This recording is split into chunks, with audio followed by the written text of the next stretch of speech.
I think that David Stearns has been more transparent about what he's trying to do than any New York top executive in a sport for any of the teams. Like, he's been transparent. And then the question is, you might not like the plan, but he get the chance to do a plan in year one? The Mets essentially waited a long time to kind of like open up the job for him. He clearly said, we want to try to be as good as possible in 24 without disrupting anything 25 and forward. And that kind of the only person who fits that for a long-term plan is a 25-year-old guy we project to be an ace, which is Yamamoto. And they offered him $325 million, which is the ultimate price he signed with for the Dodgers.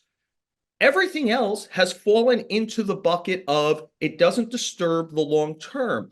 I even agree. I know there's like a lot of yelling about why don't they go get a DH? And I kind of understand his point, which is if we were trying like it was 2023 again, and it's gung-ho, we're trying to win as much as possible, I think JD Martinez or Justin Turner or Jorge Soler would be a Met.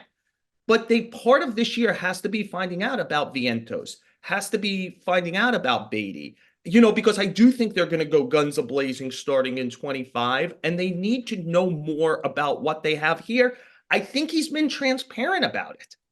Absolutely. I mean, there's no question about it. He's done what he said he was going to do. I think their team looks solid. I think he's made generally good moves within the parameters of what he said he was going to do. He's kept Alonso, which he said he was going to do. I would like to see the DH because frankly, I'd like to see Alonso stick around. I don't know if it's going to affect him long term. Normally, it's always about the deal. But, I mean, the guy's been hitting 45 home runs a year forever, 50 one year, without a bona fide number 5 hitter behind him. I'd like to see what he could do with a real number 5 hitter. Maybe Beatty or Alvarez will become that guy, but certainly going into this year, we don't know if they have it in them to be the guy that bats behind Alonso, and it's a small price to pay. At this point, personally, I think that the deals are in the hitters.